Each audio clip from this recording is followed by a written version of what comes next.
That's actually housewares china.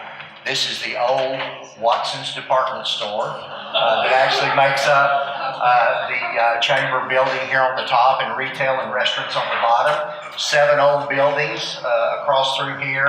And when my wife came in and saw this building, she said, my office is just behind this wall. That's where China was, and this was houseware, so welcome to China.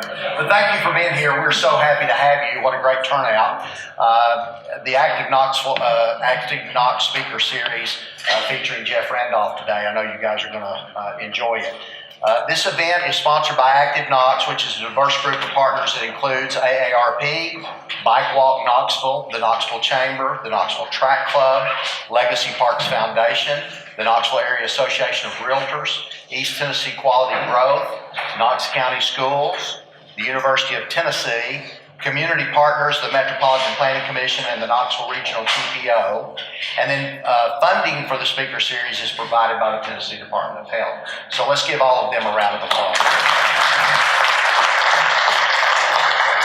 Well, as you guys know, Active Knox is a group committed to bringing innovative and proven ideas that can help make Knoxville and Knox County a more active and more engaging and a more economically diverse and vibrant place to live and to work and to play. So thank you again for being committed to being here with us today and being a part of that.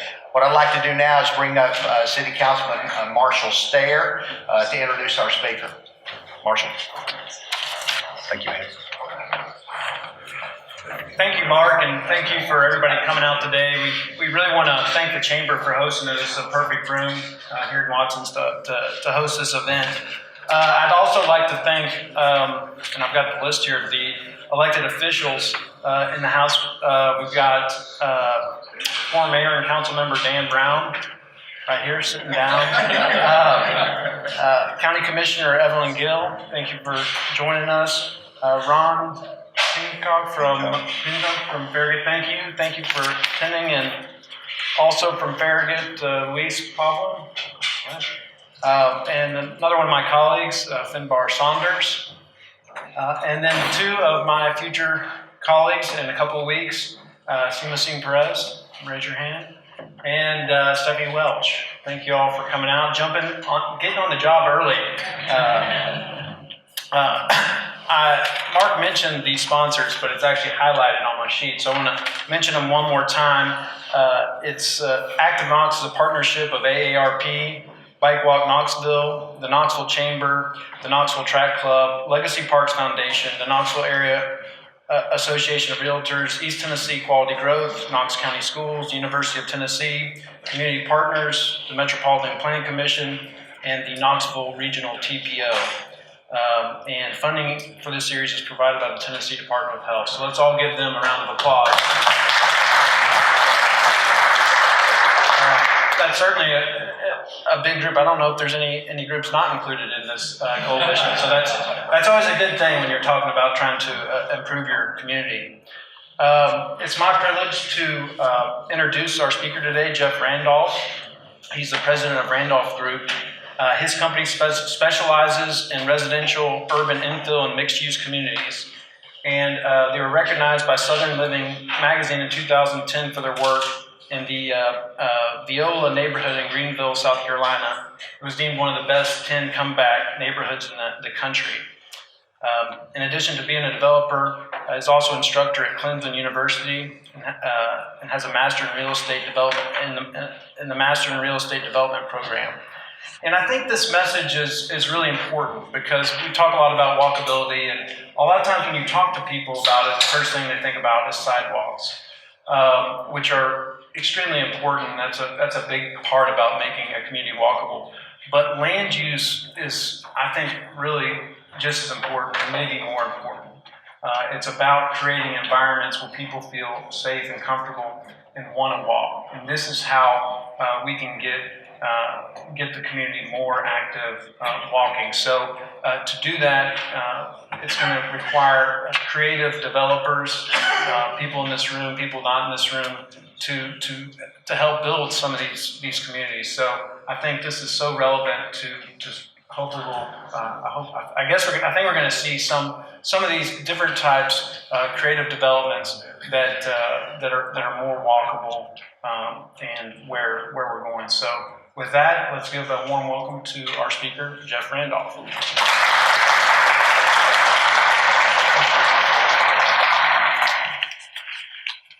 Thank you very much, Councilman Stair, for that gracious introduction. I'd also like to thank Active Knox and Metropolitan Planning Commission and its staff for the invitation. When Ellen called me back in August, I was actually on the beach in Florida, but I didn't have anything else to do, so I took the phone call. And she talked about the possibility of this engagement. I wondered how low on the list she had to get to my name. I wondered. There's numerous developers, a lot way better than me, who she could have contacted to speak on this topic of mixed-use development. I'm grateful to those other developers who declined her invitation. My wife kind of manages getting me from place to place, and she said, "So what's coming up?" I told her about this. She said, "You're going to be talking to how many people? Like 4 groups?" I said, "Yes." And she said, "Well, for gosh sakes, Jeff, could you go get your shoes cleaned?" I am an abuser of car because I develop across the Southeast.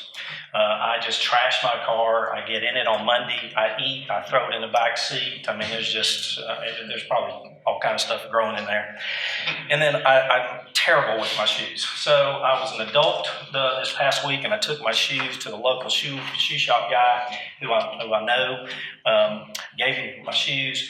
I got up yesterday morning. That was Thursday. I got up yesterday morning. I went down there, and it was locked.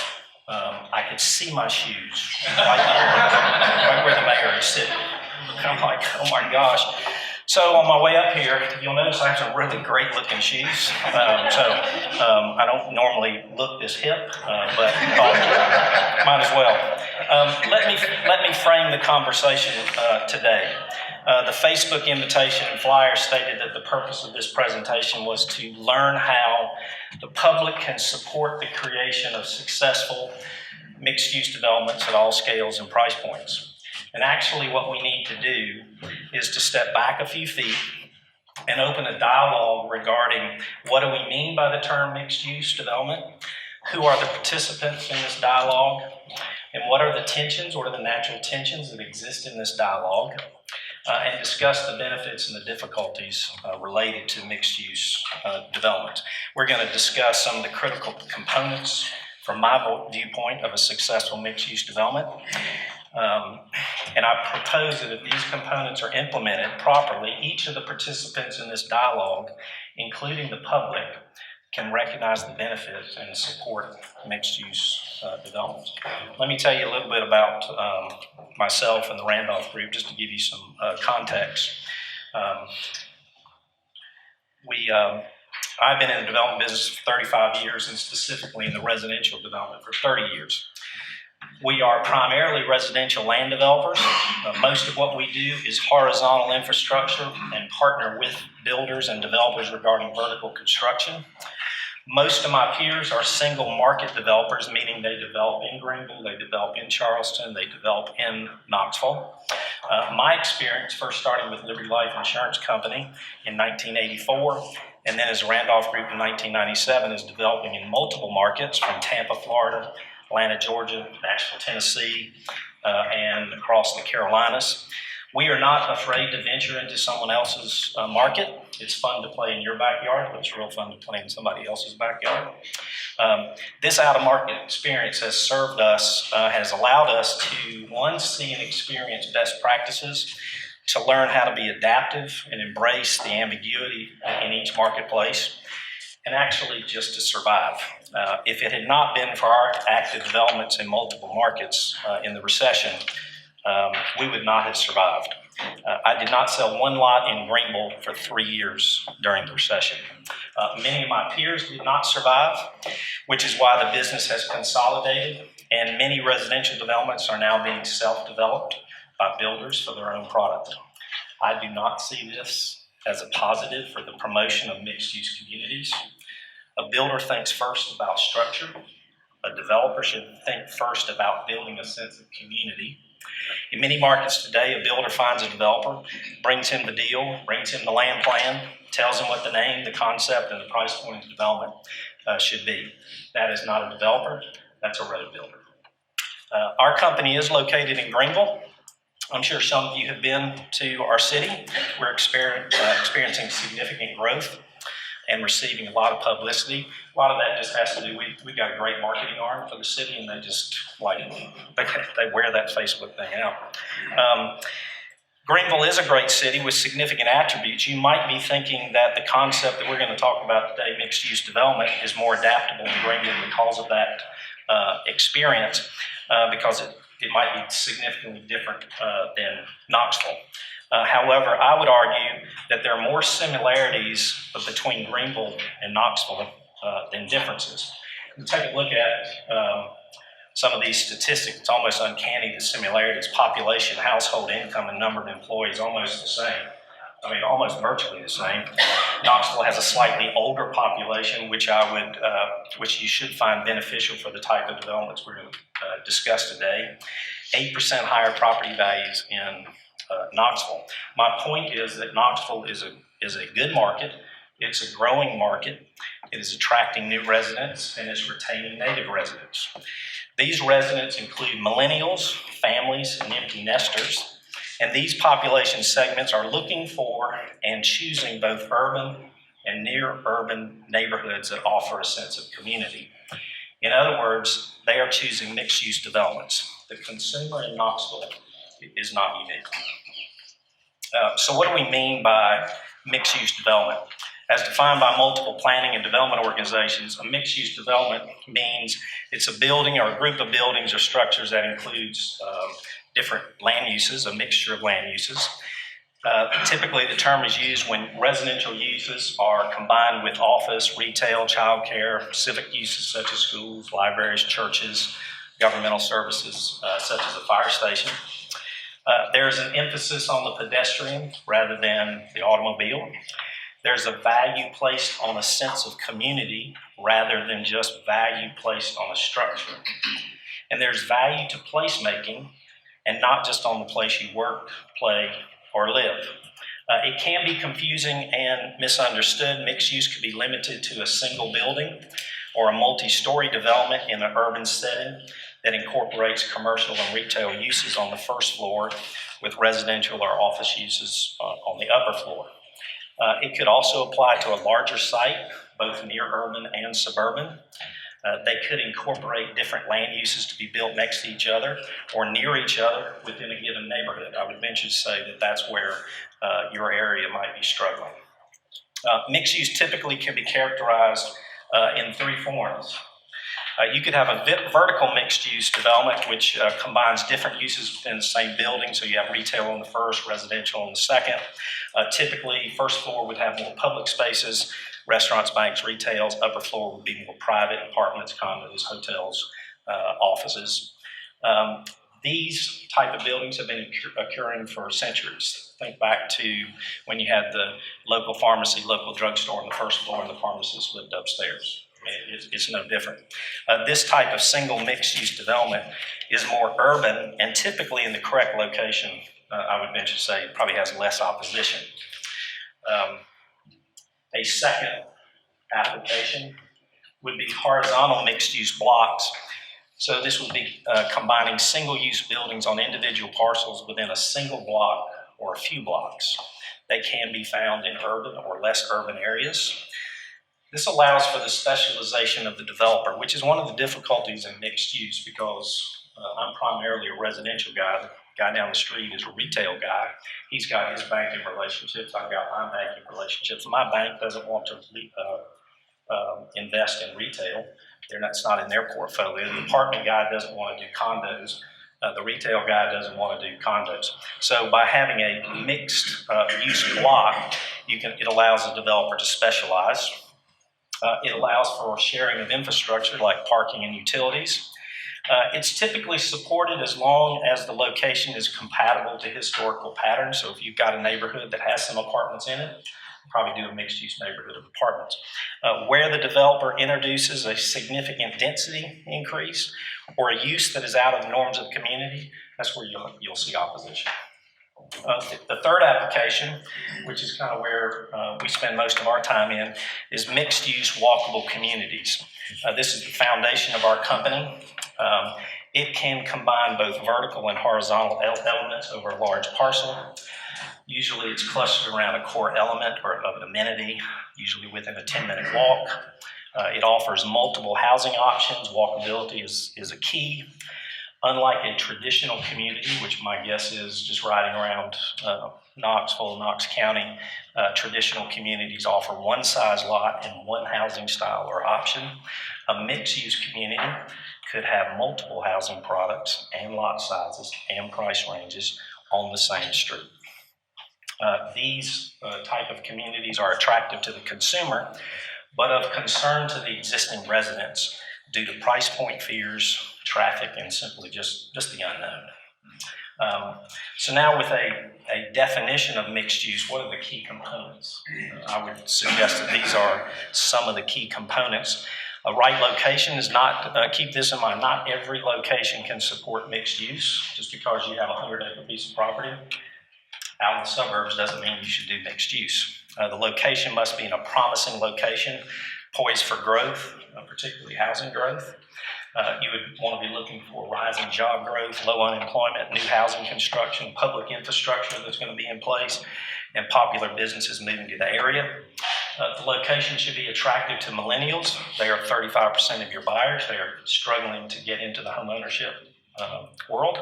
But with mixed-use housing, mixed housing options, that's attractive to them. It's also attractive to empty nester home buyers who make up 19%, so that's 35-19, that's 49% of your market there.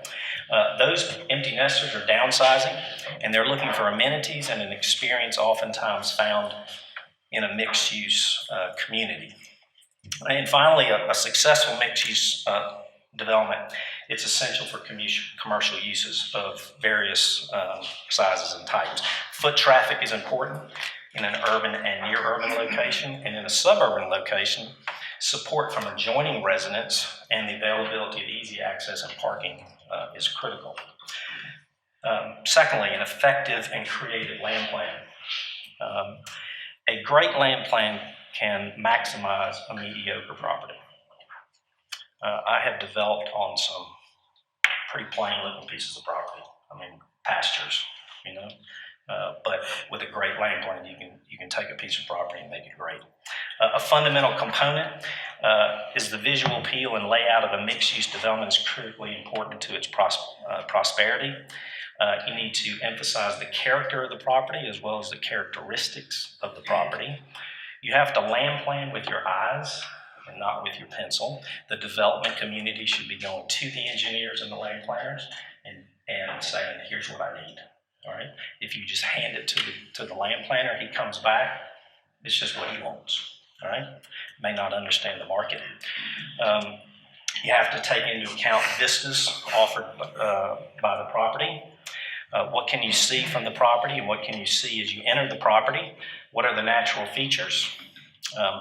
An effective land plan can introduce infrastructure cost, improve infrastructure efficiency, and increase density. This land plan here is a project, part of a 800-acre mixed-use community we have in Charleston area. It's a small piece of property, not a great little piece of property. It's got a thing you're not sure what to do with it. The first land plan, we went to our land planner. He came back, and lo and behold, he had a cul-de-sac right up here and had about 12 units around it. We went back and did some more land planning, and we were able to get unit count on the same piece of property at 25. We were able to introduce a new product, a townhome product, rather than a single-family detached product.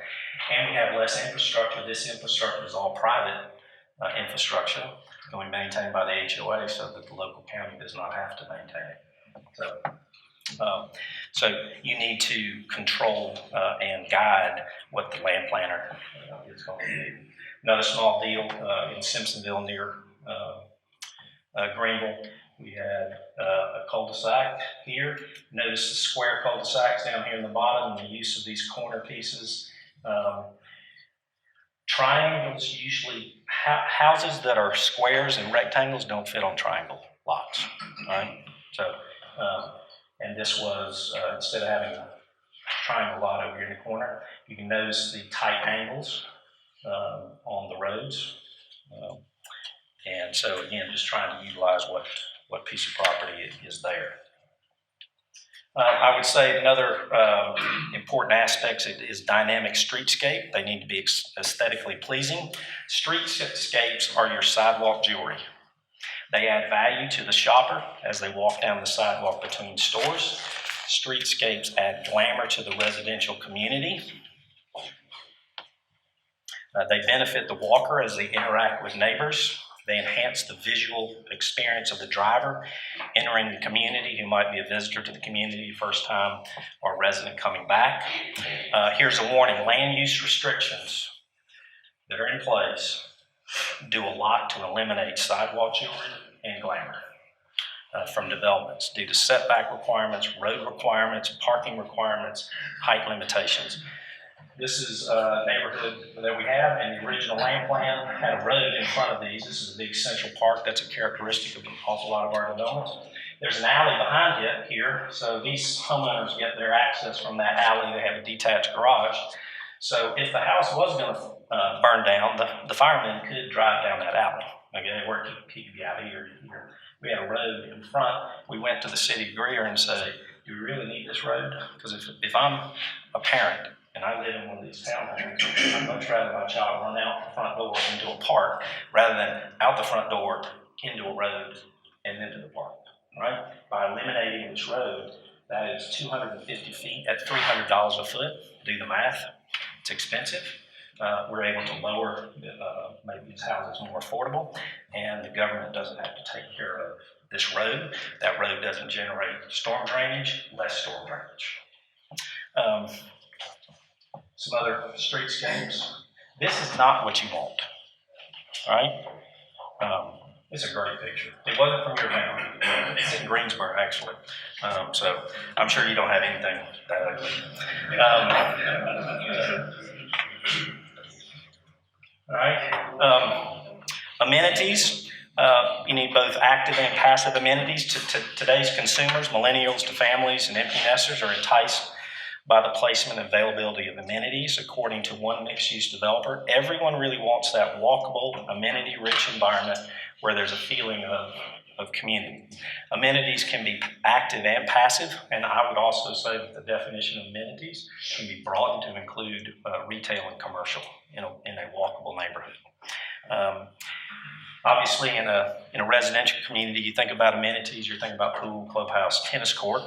I would suggest that you can include parks, walking trails, sidewalks on both sides of the street, dog parks, community gardens. Most of these are passive amenities, can be implemented at a fraction of the cost of a traditional active amenity, both the upfront cost, the capital cost, and the long-term cost. This is the dog park. It's just amazing how many people use this dog park. You know, I get more use out of this $20,000 dog park than a $150,000 pool. Had some homeowners say that outside dogs are using it, and they wanted to come up with a key fob system for the dog. And I'm like, I'll take that into advisement. A fireplace in the middle of a park. I saw this little building in Oxford, Mississippi. It has a store underneath it and one little residential unit on top of it. All right. A church in your neighborhood can be a great amenity with its ministries to children and to parents. You think of the added value to a parent. If you have a daycare or preschool in your neighborhood and that parent or grandparent can walk down the street to get the child, you think about the chance to go to a yoga class that's down the street, or placement of a church in the community with its ministries to children and parents. So, Another key component is community details. The standard premise in a residential development from a builder's perspective and a resident's perspective is that all of their value is in the house. So you buy a house, you pay X dollars, all your value is in that house. It's all calculated in the vertical construction. An alternative argument from the developer's perspective should be that community features should be a value added. The argument should be that if a builder constructs two identical houses, two locations, and I would venture to say in Knoxville, if he builds those two houses in Knoxville, the buyers are going to look at both houses. It's not that big of a market, definitely in the Greenville area. But your argument is that if he builds two houses identical, that the home of the development with the best community features such as lifestyle, land plan, amenities, and streetscape should sell quicker and for more price per square foot. Therefore, builders' margins and profits should be higher and their risk should be lower. Community features, such as one we'll talk about, should be part of the development process and branding. The attentions to these details should add value to the builder, to the developer, and then to the end user, the public. So what are some of these details? Attention to corner lots, just how you orient your streets and your parks and your houses to the corner lot. You can see this house, it's got a corner porch here. Builder came to us, said they want to build on that lot. We said you got to have a porch on that side. Builder says, well, I don't want to do that. I'm like, well, just and go down to another lot. But this is a key lot. It's a critical lot. Orientation to the street, how you angle houses to the street. You don't want this. Obviously, this person, once again in Greensboro, wanted to be on the corner lot. The reason you want to buy on the corner lot because they think they have more privacy, but what do? They put up a big fence. It's just ugly. Or coming up to the back of a house, this is coming down to the corner. This is the back view. You just have to pay attention to details. Garages. A garage should not be the main architectural feature of your house. All right. Most of them are pretty plain Jane, but you can dress them up with windows, fake hardware. That window there costs $125. That fake hardware costs about $50. But it looks like two doors, and then a pediment above the door helps break up that plane. You don't want this. Pretty ugly. I'm picking on Greensboro. Anybody here from Greensboro? I was just there last week making a presentation for the family, so I kind of have to show them some of this. Fences and gates, or the lack of a gate. You may not put a gate here, but obviously you've got a feature facing, looking straight into that house. Right? Artwork and engaging features in the neighborhood. Chalkboard, gotta be careful where you put the chalkboards. People will tend to put stuff on them. You can wrap anything. Now I wouldn't go ask Duke Power for permission to wrap it. You just wrap it and they probably won't say anything to you, but you can wrap it. You can also paint it. So just interesting features that you can do. All right. We talked about housing options. I would suggest this is to benefit affordability. Typical zoning codes, and I know your code here is fairly old, have forced the lack of diversity of product available in post-1960 developments. Realtor and consumer sentiments have been drawn to a single product development with tightly priced bands. So a developer goes out, he finds 25 to 50 acres. He's going to build one product, one price point. It's going to be 200 to 250, 250 to 300, or 150 to 200. Most of the houses are going to look the same. Diversity is overshadowed by architectural compatibility of the product. If you think to some of your more successful neighborhoods now, the ones that people want to live in, you will think about. They live and they've got a house in the neighborhood that's over $1 million, and they've got another duplex in the neighborhood that's $150,000. It all works perfectly fine. What happened in the 70s and 90s is to add that diversity, put in big spine roads, and then had a 150 to 200 product over here, 250 to 300 over here. A lot of infrastructure costs. You're not really helping yourself there. What I would suggest is that you need to offer multiple housing products. This is a neighborhood that we have in Greenville. So Again, here's those townhomes. Within walking distance, it's not a duplex, it's a twin home. That's what I was told by my attorney. This is another street, and right here on this street, we have townhome, twin home, and a single-family detached house, right? If you're trying to figure out what is the most expensive house per square foot, it's the townhome. The townhome was $120 a foot, that was $110 a foot, all right? Why is that? I mean, some of it's just the buyer that's going into it. This buyer is willing to pay more for this park. It's not necessarily a cheaper product to build either. We just knew that we thought that, this house here has one kitchen. This house here has one kitchen. So you got the same prices. So typically, this one is actually cheaper to build. He's got one kitchen, he's got 3 baths, and square footage, this house is the largest. This is a 1,200 to 1,500 square foot townhome. This is probably a 2,200 square foot house. This has 2 bedrooms. Actually, the one here has a 3 bedroom. This is 3 bedrooms. It just means he's got bigger bedrooms, okay? Which costs more money to build. The actual pure dollars cost more money. So.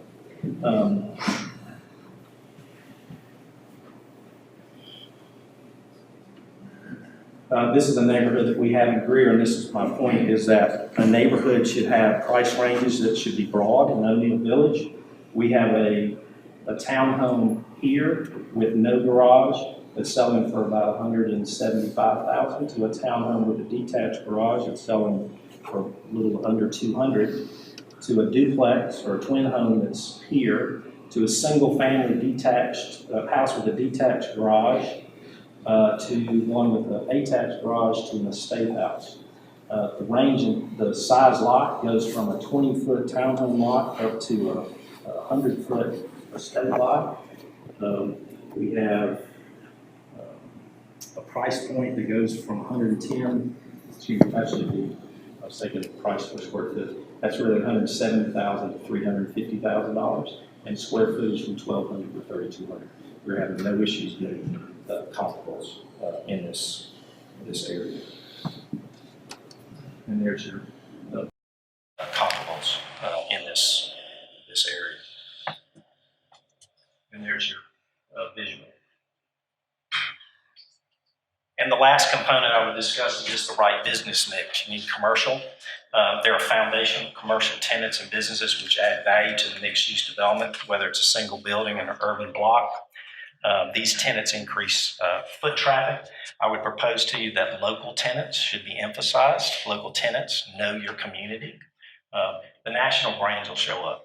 I mean, the retailers, they all go out to the conferences. He says he wants to be in Knoxville, they'll show up. You got to get the local tenant in the mix somehow, particularly in a walkable community. All right.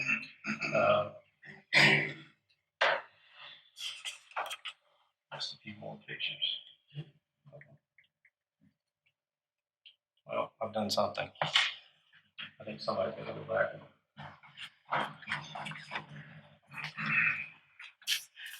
Let me offer you 7 benefits of mixed-use developments. One is economic. It's a clear connection between a walkable environment and the economic vitality of the city. It can help revitalize the downtown. It can increase household wealth by shifting spending away from transportation and into real estate. Let me catch back up.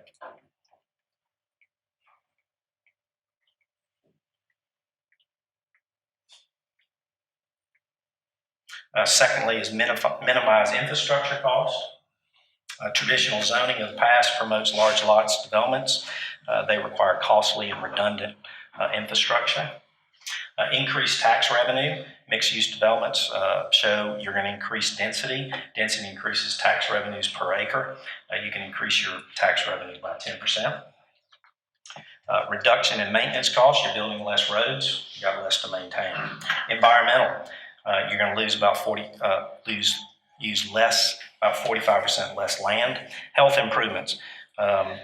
Research indicates that over 50% of the consumers would rather walk and drive if given the choice. All right. And finally, it creates strong emotional and social aspects for the consumer. 1 out of 3 persons desire to live in a walkable community. Now let me define for you who are the people in this dialogue. I would say that there are 3 people that are included in this dialogue. First is the developer. I had a boss a long time ago. I was working at JCPenney. He said the goal is you got to make money and friends. I would suggest the same applies to a developer. You got to make money and you got to make friends.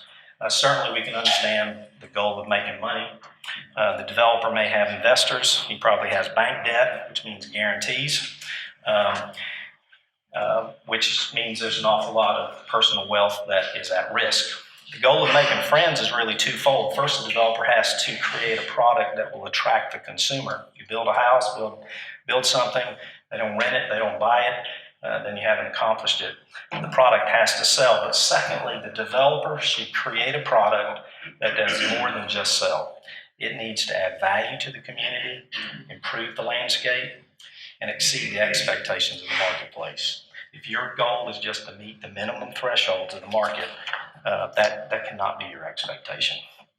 The second participant in this dialogue is the public sector, many of you that might be in this room. The goals of these participants should be to lead and direct the efforts towards sustainability and quality development, as well as to maximize the resources of your cities. Public sector participants include certainly council members, planning commission members, and staff. When you think of the staff, mixed-use development, your mind immediately goes to the planning staff, and obviously they have a big role. But unfortunately, the efforts of the planning commission and the staff can be undermined by those whose role it is to implement and interpret the rules and the codes. I can provide you with countless examples of developments that have been approved by the planning commission, approved by council, only to be derailed by the engineering staff who demand excessive site triangles at roadway intersections, building code officials who interpret separation between building from lot lines rather than building walls, and fire marshals who require wider streets for fear of a street being blocked. I was in a conversation recently with a building code official in a neighborhood that had been approved by the planning commission and by the city, and it included 0 lot line housing, which meant that I could build the house on the lot where the roof couldn't go over that lot line, knowing that I would have to have separation between the houses for fire code, which is typically 10 feet. The code official interpreted that I had to be 5 feet off the property line. To get my 10 foot, it had to be 5 and 5. Even on a lot that I had common area that was going for about a mile that way, I had to be 5 feet off that lot. And then ended up doing it. I looked her in the eye and I said, well, you have just erased from the language and the vocabulary of the world 0 lot line. Congratulations. And if I had had a Webster dictionary, I would have just ripped it out right there. I've had a fire marshal on a one-way street say that I had to put signs up when there's a pool here. His fire station is next door to the pool. But to get there, he would have to come out, go down and around, have to come to a one-way street. He didn't want a one-way street. He wanted a two-way street because he was afraid he was not going to be able to fight the fire at the pool. I don't know that there's a lot of people that were going to burn up in the pool, okay? But he wouldn't have even done it. He just run across the grass to get there. So he made me put up signs that said no parking on the street. The third participant in this dialogue is the public, the general public. And the goals of the public are simple. It's to live in a vibrant community with job opportunities, affordable housing, an amenity-rich environment, and a sense of place. However, I would suggest that this participant is the hardest to understand and oftentimes has competing goals. The public has inner demons with regards to development in general and mixed-use, mixed-product development specifically, which makes your jobs harder.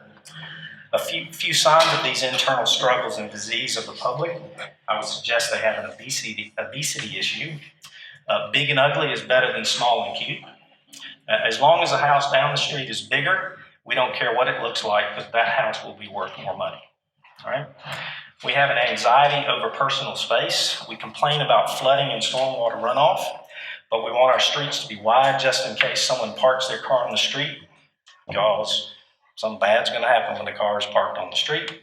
We fear smaller lots because bad things happen in bad places. Third inner demon, we have a taste disorder. My grandmother said that some people's taste is all in their mouth. We don't like retail centers with sea of asphalt and parking lots. Think about Target. How many spaces are out there? Think about CVS. How many spaces are in a typical CVS? Got 50 to 60 spaces. You ever felt crowded in a CVS? Not really. However, we're the first to complain about these ugly parking lots, but we don't want to walk 5 or 10 minutes to get there. All right, we want to park right outside the door. So we have a taste disorder. I would say we have a diversity anxiety. We want everything around us to look and feel just like us. We don't want renters in our midst. We certainly would not want someone in a neighborhood renting a house. We don't want a small house or a townhome down the street. And we certainly can't have retail stores such as a dry cleaner or a children's boutique in our community, because of outside traffic.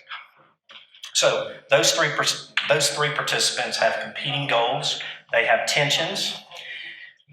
They're natural tensions. And the solution, I would suggest, to achieve mixed-use development would be a better dialogue, leadership, a little less anxiety, and a respect for the needs and the goals of others in the dialogue.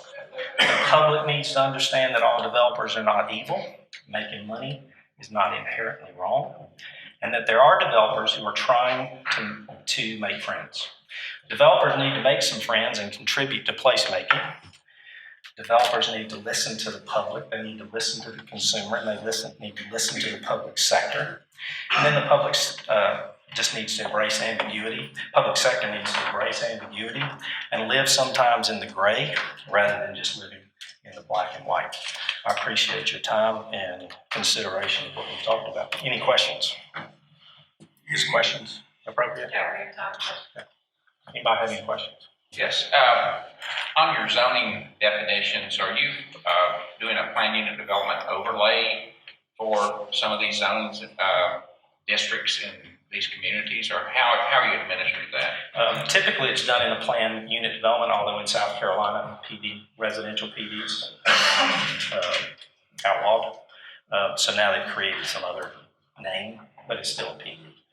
So typically, I would do PDs. It gives me more flexibility. I have no problem. Usually, the developer will say they don't like PDs because public sector and the public get to weigh in on everything. I don't have an issue with that because I believe that I'm going to exceed the expectations of the public. But yes, that's typically how it's done.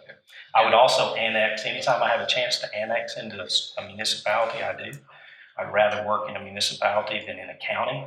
It's just more difficult in the county. The county has just broader goals. It's a little bit more complicated. So I would typically annex. It does increase my taxes, but I think it gives me more flexibility. Also, as a follow-up, the neighborhood covenants looks like they would be a little bit more diverse. Do you have model covenants that you utilize? I do. Our typical covenants, your traditional covenants, like for a residential neighborhood, might say minimum square footage of X. We typically don't put minimums in there because somebody can come in and build 1,000 square foot house and spend $200 a foot. So it's really about price that you want to, and what it looks like. We would typically have sub-associations for the retail or the commercial. You don't want a commercial tenant, a member of your pool, or a member of some of those things, so we separate those. But they're not that complicated, but my covenants are typically a little bit more open-ended because I want to make sure, one, I'm going to be in complete control. I don't pass off any control to the association until we want to give it to them. I think as homeowner associations are kind of like your children. I got three. I got one that I'm kind of always behind pushing, and then I got another one that I'm having to hold back. But I try to give authority to those homeowner associations as they take it. But architecturally, we keep architectural control to the very last house is built. I don't believe in what's called the game plan theory, because what will happen is a homeowner will get into the neighborhood, he builds X, and then he wants everything else to be bigger. So he pulls up the game plan and then doesn't let anybody else back in. So, yep, other questions? Yes, sir. From the pictures that we saw, it looked and appeared as though everything around the area was extremely flat. Are there any additional factors to take into consideration in areas such as ours that is slightly more hilly and sloping? Well, some of the neighborhoods that we have in Greenville would be more, it would have 8 to 10% slopes. I didn't have one of those. A couple pictures in there, but obviously you should have more slopes and more topography than we do, my guess. I think that gets back to the land plan. Don't force it. If you buy into the Kool-Aid of new urbanism, everything's got to have an alley and all this stuff. But sometimes it just doesn't work. You can't put a grid system in some places. I think you have to look at the piece of property, figure out what your product is, and then try to apply it to that. So if you can put in some areas that would accommodate a townhome, great. If it's rear loaded, if it's front loaded, you are going to have here, I imagine a significant amount of houses might have basements. So you're going to have to take that into account. I probably have about 15% of my product has a basement. Greenville's not wild about basements, but most of that is builders and realtors. That's not really consumers. The builders just don't know how to build them. Trying to put them in a box. Yes. I was going to ask you about density, how important density is in providing some of those amenities. Right, I know here we a lot of times struggle with approving more than 3 units an acre on residential type tract. What scope do you use when you look at a project? Let me see if I can find a neighborhood that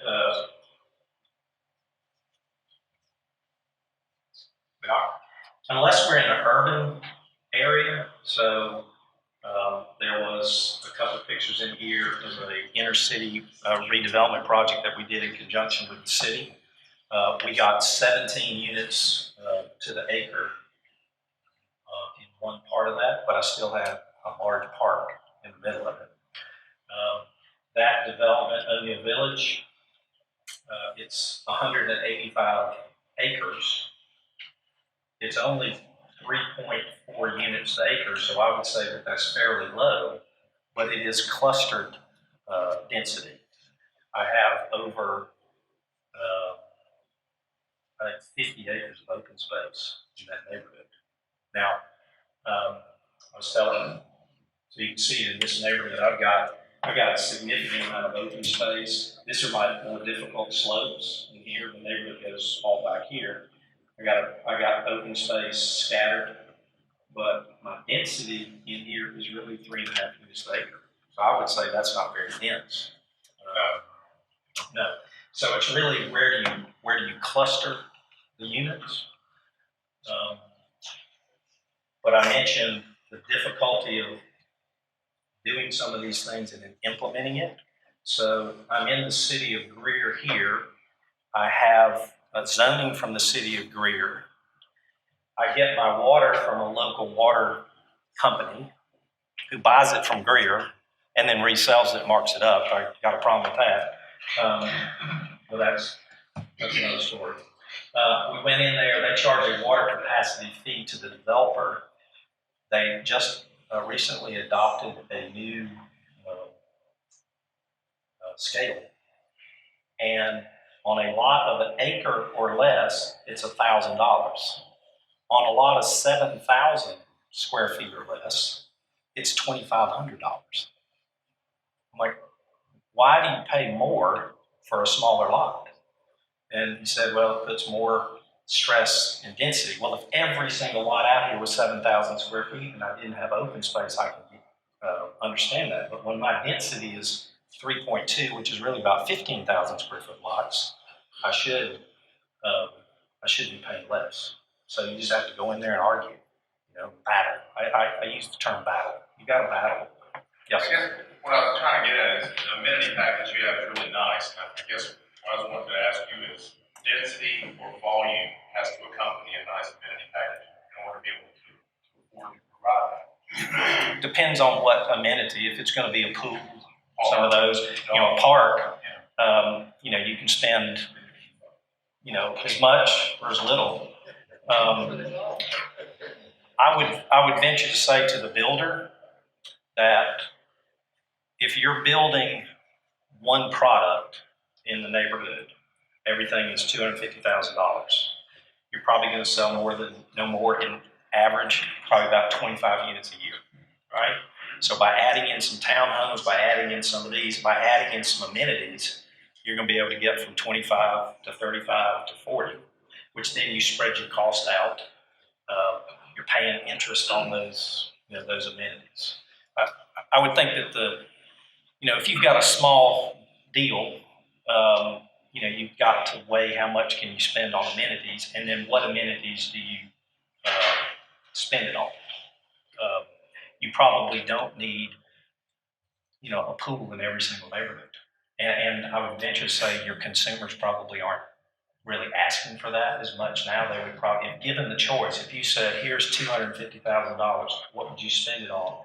I bet you can have a pool and a pool house, or dog park, this, and this. They'll take the other. How do you handle the parking in the commercial area? Is there parking available, or is this truly neighborhood commercial?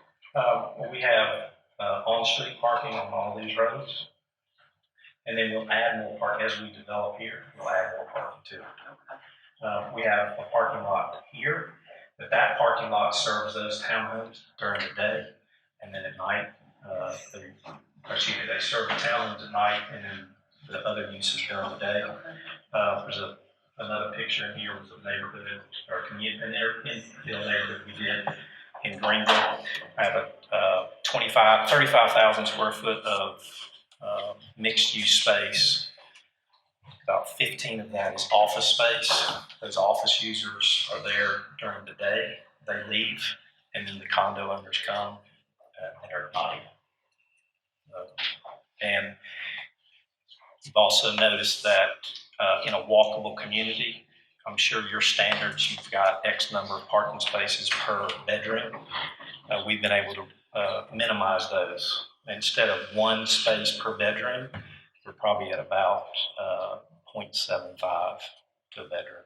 So instead of 2 spaces for a 2-bedroom townhome, we were running at 1.5, which again reduces cost, reduces infrastructure, reduces maintenance, reduces stormwater. I'm sure that one of the biggest concerns you have is stormwater runoff. Well, what generates stormwater runoff is roads, a lot of it. So if you can eliminate roads, narrow up your roads, you're reducing stormwater cost. Yes, sir. In the areas where you develop sidewalks mandated, or they develop? Most of the areas that we're developing in, sidewalks are required on one side of the street. We require them on both sides of the street. We put in all the sidewalks that are on common areas. We typically do that on day one. And then the builder puts in the sidewalks after that. You don't really want puts in the sidewalks in front of the house, on any lot that he owns. So on a corner lot, he's got it on both sides. I had a conversation with the builder. It's like, I didn't know I had to put it on this side. I'm like, well, it's your lot. So yeah, and there's added value to being on a corner lot. I would not make your builders or make the developer put the infrastructure, that sidewalk in at the time of road construction, because it's just going to get broken up. we've had a lot of Yeah, so a lot of talk about that here. So what we would typically do is post a bond, letter of credit, cash for those sidewalks. Ultimately, the developer is still responsible, but you mandate, in my contracts, we mandate the builders put it in. And if they don't put it in, then you, the public sector, don't give the CO. And I guarantee you, if you hold the CO in front of the builder and you don't give it to him, he will put the sidewalk in, or he'll repair the crack in the sidewalk, or he'll repair the asphalt in the sidewalk. Right. So, Do I like the idea of having to post a bond for sidewalks? Not really, but make me post 2 bonds. Make one for roadway and drainage and another one for sidewalks. And then you can release me on everything else. You accept the roads and drainage, except for the sidewalks. I think we've got time for one more discussion. My question also was about sidewalks, and as Jeff mentioned, it's a hot topic here in Knoxville. But one of the things that we're looking at in Knoxville is doing sidewalks or community paths, pedestrian paths. Have you utilized pedestrian paths as opposed to sidewalks for mobility? We have put in paths. They're usually not in the public right of way, so a path would then end up in the homeowner association. It's adding more cost, but there are plenty of opportunities to put in a path. Depends on what you make that path out of. We apparently in a lot of developments, it's because of the slope and terrain, it is a challenge to do sidewalks, and that's kind of what we're looking at as far as alternatives. Well, you can put that sidewalk right up. I mean, if you've got a slope issue, I'm assuming that the developers are having to grade the entire right of way. So your right of way should be graded. So now the issue really may be the sidewalk and then getting to the house, and that's probably your bigger issue. How they tie into that sidewalk. So paths, you just have to be concerned about what is that path going to be made of. You can use mulch. Mulch is difficult for people with strollers. Cost, just not the upfront cost, but the long-term cost. The great thing about a sidewalk, it goes in the public right of way, and then it's owned by the municipality. So, okay. Thank you very much. Let's give Jeff a-